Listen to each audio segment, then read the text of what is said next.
Hello and welcome to the Engerati studio on day 2 at Charge 2016, the world's first energy branding conference. I'm joined by Helen Taylor, Ecotricity ambassador.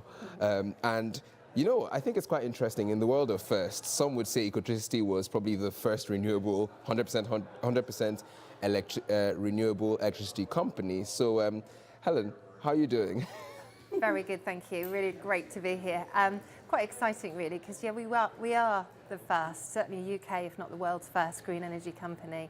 And as you say, we started off 21 years ago supplying green electricity, and that energy comes from the wind. So we make our own and we sell it to customers. It's quite interesting. Some would say you were doing renewable energy before it was cool. Yeah, Definitely before it was cool. So I guess the first thing I want to ask you is, you know, in terms of what you've seen at the event so far, what have been the most interesting takeaway points? Unfortunately, I wasn't able to be here for all of yesterday, but I found the social media session yesterday afternoon quite interesting. It is something we do a lot of, so we have somebody dedicated to talking to people who are not always our customers, can be all sorts of people, but they're talking about us. We talk about our story, we tell the story of others who we work with to kind of reinforce our whole sort of ethos for what our vision is as a whole. And I think just listening to the social media elements of, you know, getting your message right and bothering to share the story is really, really important. So that resonated big time from my perspective, and certainly from our perspective. Today's been really interesting, talking about sort of brand relevance, which we ourselves have an awful lot of things that we do. We do everything from making energy, green energy, to selling that to customers, to managing the electric highway, which is a charging point, EV charging network that we have across the UK. You know, we have a football club that's green, we have a visitor centre, we run education programmes, we make small windmills.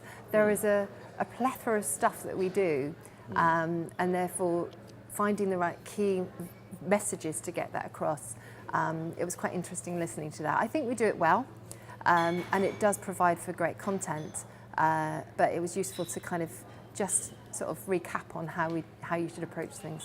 It's quite interesting, those 2 points, communication and then brand relevance. And I want to sort of not necessarily rip them to shreds, but sort of go into a bit more detail. So the importance of communication, and I've actually, you know, communicated via your Twitter feed. Yes.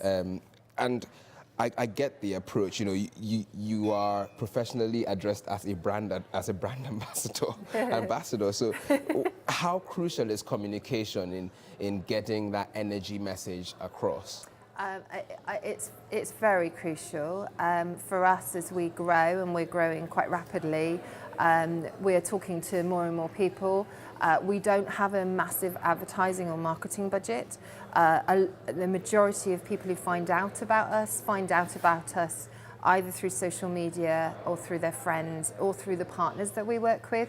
So communicating with all of those people, the friends, the partners, and through social media is how we're gathering where we are now, almost 200,000 customers. So no, that's not through any other means other than communication. It's really interesting. Again, I'm going to keep saying that because you were referring to Tamara McClary's comments on social media, right? And one of the other interesting points has been, you know, the cost of branding these sort of exercises. Yeah. And Ecotricity is a fairly lean organization. Yes. So I guess the question to you really is, in that 20-year journey, has social media has that been one of the big, you know, changes for you with communication? You know, what have been sort of the really exciting things you've seen in the way you were communicating then and now? Well, I wasn't around with Dale, who's the founder, 20 years ago, and it has been a slow burn. A lot of the early years were all about making energy and therefore having it available to sell. So I think it's only probably in the last 6 to 8 years that social media has started to play a really key role, probably more in the last 4 or 5 years, really. Up until then, it was a very sort of gentle word of mouth kind of way of people finding out about us, where social media could have played an enormous part but wasn't really prevalent at that point. So Before that, there was a bit of advertising, the occasional back page of The Guardian or something like that that would engage people with what we were doing. But mostly now, social media is a great, fairly cost-effective way of getting your message out there. But ultimately, the real sort of, the real sweet spot, or how do you say, the secret sauce has actually been in personal communication, regardless of the media. Absolutely. Or medium, and I think the most important thing about all of it is it's Dale's conversation. So Dale, who's the founder, Dale Vince, he has the vision for the business. We all follow that vision, of course, and believe in it. But he holds that, and that's the essence of everything we're about. And we understand that well as the teams that work with him, and therefore can communicate that well for other people to understand. And it's engaging. We talk about a Green Britain vision. We talk about people thinking about where their energy comes from, how they travel, and the food they eat. And combining all three of those actually effectively can reduce your carbon footprint by up to 80% if you address them. Now, that's the vision, the Green Britain vision for how Ecotricity kind of works, and the three pillars that we operate the whole business around. Okay, at this juncture, I'd like to bring in brand relevance, right? Yes. And it ties into this Green Britain vision, right? It's very interesting. People talk about community-led approaches, and you guys, again, have been doing this for time. Why is that a fundamental part of the way you position yourselves? The reason I'm asking you this is because, we live in a world where businesses look to grow and grow rapidly. Yeah. But you seem to be very comfortable, not necessarily turning people away, but, only working with those that suit your vision. Yeah. Why is that? I think we're kind of pragmatic about the fact that people will eventually understand it. They will hopefully like what we're doing. And realise that actually to come and do something with us and maybe be our customer, maybe get involved, isn't going to create any compromise for them. So we're kind of relevant to everyone, but at the moment not all people understand that, because there is a kind of green ghetto that we recognise, and we want to smash that in a way. We want it to be different. But we need to do that on the level of just talking about everyday things. And energy, transport and food, our Green Britain vision, is about everyday things. It touches everyone. So eventually people will gravitate to us. We don't force ourselves on them. It almost kind of appeals to me. I had the idea in my head. It was kind of like the luxury brand thing, right? But it really isn't that. It's you're prepared to really engage first, and then sort of acquire the customer. Am I getting that right? You're right. Yeah. We'd rather engage because we want people to be with us for the right reasons. And actually, if you are an energy customer of Ecotricity, you're not in any sort of long-term contract. You can join us, and 28 days you can leave again if you want to. So obviously, it's really important that people feel that they wanted to be with us in the first place. So we're not touting around for customers for the sake of getting our numbers up. We're actually wanting people to come to us because they believe in what we're doing and they like us. So once they're with us, they understand that there's a fair price, there's an ethical pricing policy. Everyone pays the same, whether they joined 21 years ago or yesterday.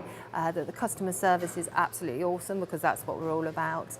And that in every way, if they're a customer, their bills are being spent on a green outcome. And our green outcome is spending that money on generating more green energy. Okay. Tell us about the community aspects. You mentioned getting involved at grassroots, working with football clubs. Yeah. It sounds like, very top level stuff. But when you think about it, if you're in the UK, football is a big deal.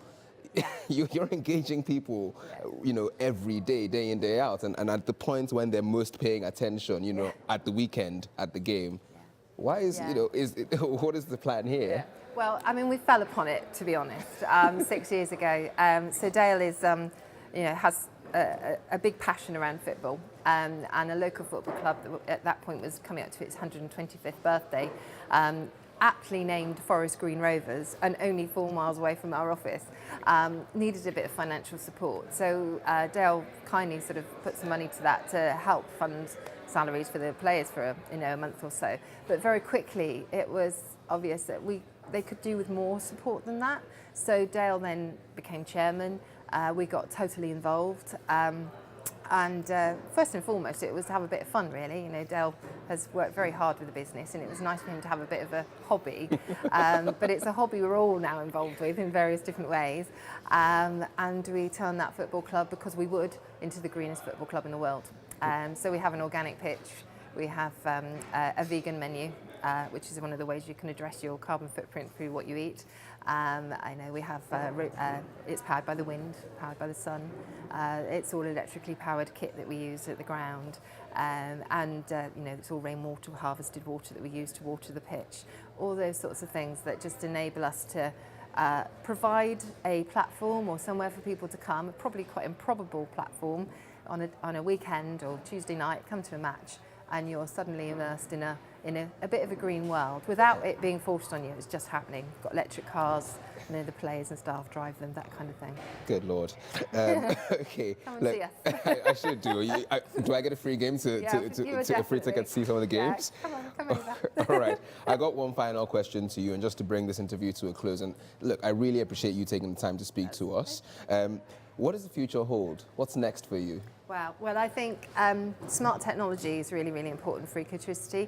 Our vision is for Ecotricity to be seen as a 21st century energy company, and that's sort of wrapping the whole thing which has been talked about at the conference, really, around not just the energy you use, but how you travel, how you charge your vehicles using green electricity, how you monitor and handle and manage your energy in the home, so smart metering, app usage, that kind of thing. So becoming a sort of rounded business that provides a real solution for customers so they can get everything in one place and really enjoy the experience at the same time. Well, thank you very much, Helen. I think that's a wonderful place for us to bring the interview to a close. Well, great to meet you. Thank you very much. Thanks for the opportunity. And thank you as well for tuning in. If you'd like to find out more about sustainable electricity businesses, how to actually drive a green agenda, and obviously getting involved at a community and grassroots level, please check out the interview and the rest of them on the screen as well. Thank you.